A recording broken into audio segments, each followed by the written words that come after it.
Hey man, I'm just saying, you present me with a substandard movie, I gotta find some way to enjoy it. And damn it, I did.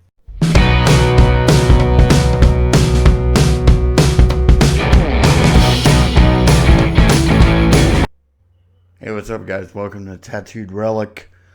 And today we're going to be talking about Jaws 2. While this movie does have its problems, I gotta say it's the only sequel to the 1975 original blockbuster that doesn't actually reduce your IQ over the course of watching the movie. Uh, so we're going to get into that very quickly. Before we do, I want to remind you guys this is a brand new channel for me. I'm counting on you guys to help me grow the channel. How do you do that? Simple. Couple of clicks of a button. Like, subscribe, and share. And with that said, let's talk about the movie, guys. Much like the first film, we do get a pretty cool opening title sequence. A lot of nice underwater photography. And that somehow gives way to a celebration where the band is bizarrely playing Downtown by, I think, Petula Clark. Way to get with the times, movie. And then we meet the local blonde hot chick, Tina Wilcox, and at that point I sort of mentally checked out, and I don't remember the rest of the scene. And as the movie progresses, we get introduced to the principal cast of the movie, including the dude from Christine, of all people, and a half-assed copy of Ralph Malph from Happy Days that apparently a member of the production crew picked up at a garage sale or a homeless shelter or something. And we also meet Jackie, who I had a mad crush on as a kid. And I gotta say, even now, I'm not coming off that point.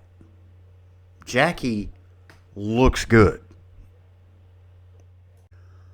And so anyway, the chaos properly kicks off when the water skier is killed.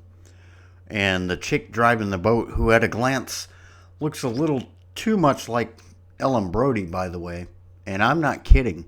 I remember the first time I saw this when I was a kid, I was confused by it because I was like, what the hell happened? Why is Ellen Brody suddenly so enthused about being out on the water?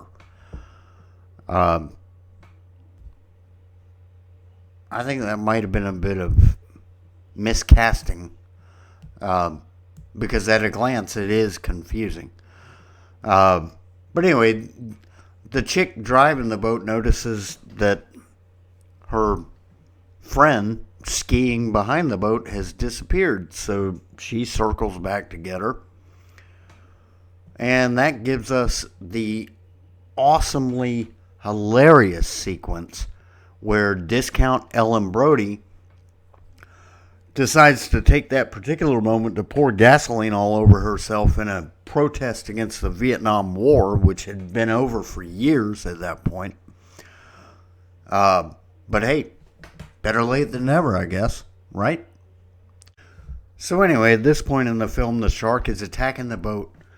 Discount Ellen douses herself with gasoline, fires a flare gun at the shark, and she, the boat, and the shark all go up in flames. And now it's on. And now we get to the heart of the movie. And that starts with Deputy Hendricks going to check things out.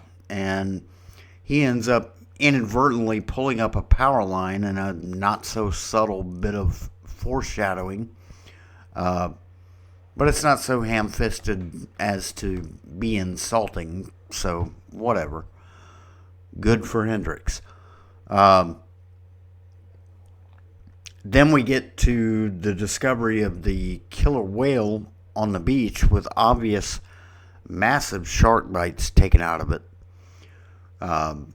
Brody meets with an expert who explains to him that sharks don't take things personally, and this is all one big coincidence that may not even have anything to do with a shark. From there, we move on to Brody as he's driving down the road, inexplicably noticing a random piece of driftwood in the surf and deciding that it's his mission in life to pull over and check that out. This is sloppy writing. I mean, let's be honest. Because nobody would behave that way. But anyway, Brody, who, by the way, we see here is suddenly terrified of the water again, even though he was over that by the end of the first movie. He wades out into like waist deep water to retrieve the piece of driftwood, and the piece of driftwood is a piece of the boat that blew up earlier. And then we get the incredibly cheesy jump scare with the charred body of discount Ellen Brody landing on top of him. I mean, seriously. And at this point in the movie, if you think things are getting crazy, let me tell you, the movie's got something for you. Because the next big scene we get is Brody completely melting down and emptying his gun in what turns out to be a harmless school of bluefish with a kid in his line of fire, no less. This guy is the chief of police, and he does this. It's incredible. From there, we immediately see Brody at home, and he's depressed, and where have we seen that before? And then he gets a phone call, and he's told that some very interesting pictures have been recovered from the camera of one of the divers that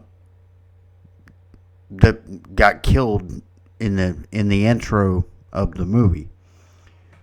So he goes and checks those out, and the photo that he focuses on looks like nonsense, but if you consider it within the context of the film, it does seem pretty clear that it shows the eye of a very large shark. So Brody crashes the town council meeting, presents the photos, and they hail him as a hero and roll credits. Just kidding. They think he's a lunatic and he gets shit canned. So meanwhile, while all that drama is going on with Brody, Garage Sale Ralph Malph and Hot Jackie talk Brody's son Mike into sneaking out at dawn to sail to the lighthouse.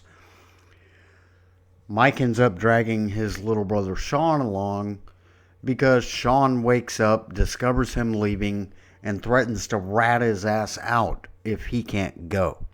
And that makes Sean a scumbag. Am I the only one that was rooting for the shark to eat Sean after that? You just don't do that. So anyway, we get out on the water. They lazily recycle a shot of the shark from the water skiing scene before we get to Eddie being killed after he gets knocked out of Tina's boat. Brody finds out what Mike is up to. He takes to the water because he's magically no longer afraid of the water. It's hard to keep up. Anyway, he's going to rescue his son. He finds Tina, and all kidding aside, I gotta say, this scene is really effective because the actress did a good job of selling the idea that she was traumatized almost to the point of insanity. I mean, she really sold that well. She seemed like she was so terrified she was out of her mind, and it was believable. So I give credit to the film and the actress for that. So anyway, moving on from there, Mike has yet another close call with the shark, which is apparently a requirement in these movies. And everyone's left drifting, wondering what's going to happen, how they're going to get out of the mess they're in. And of course that leads us to the hilarious scene, completely absurd, where the shark takes down the rescue chopper and presumably eats the pilot. And while all this is going on, Hot Jackie keeps being hot. And I totally support that.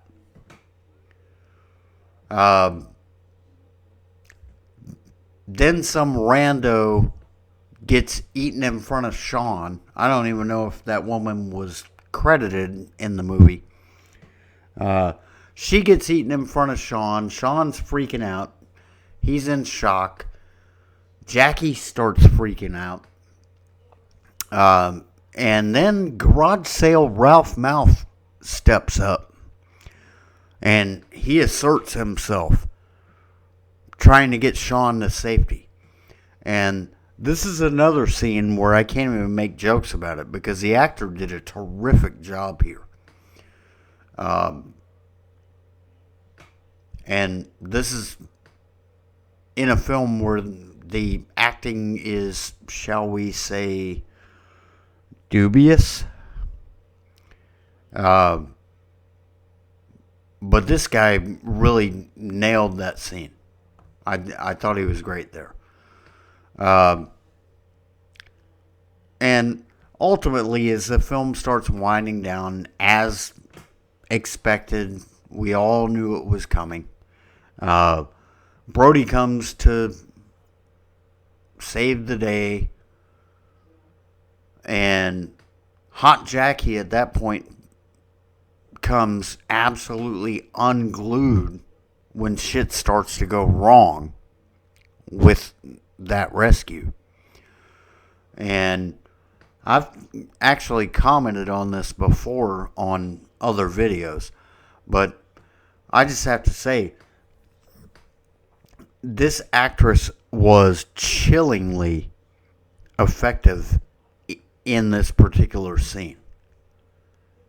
I mean, it was almost, honestly, it was almost like the stress of filming this movie got to her in real life, and she had a mental breakdown, and we actually saw that on camera.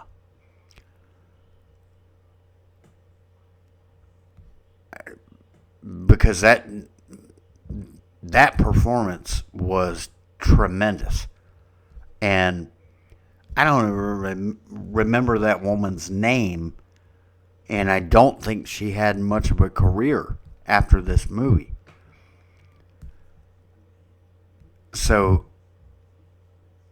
that makes me think even more that the actress herself pretty much melted down on camera. Because if she is that good of an actress, she should have been a household name.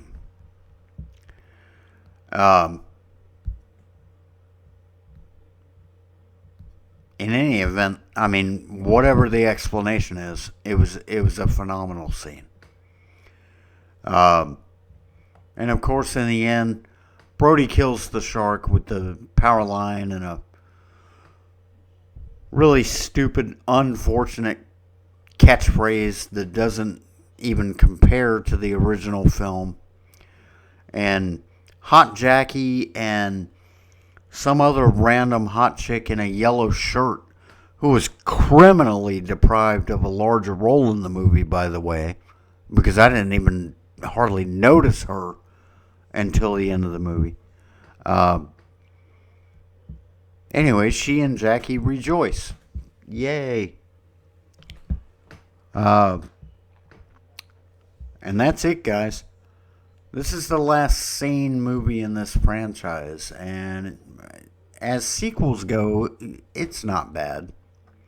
It certainly doesn't have the character development of the first movie outside of the already established characters. And